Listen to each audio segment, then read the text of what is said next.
Okay, so this is how you use a rivet gun to get stuck beads off a mandrel.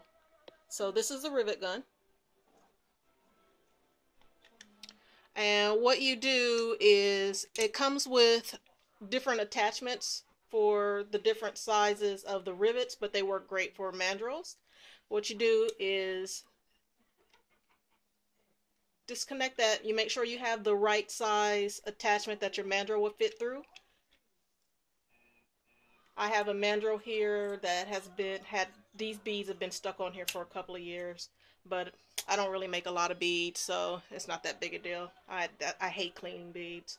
So what you do is you stick your mandrel through, and then you just squeeze it. And as you can see, just pull it through, and it's pushing the bead off.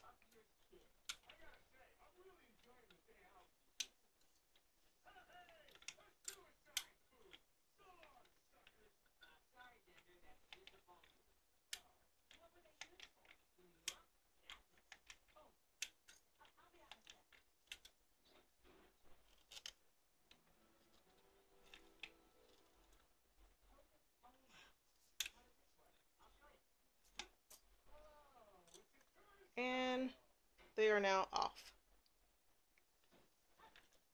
Now you can get one of these rivet guns at Harbor Freight for like $5. They're really cheap. They work really well, and it makes easy work of removing stuck beads.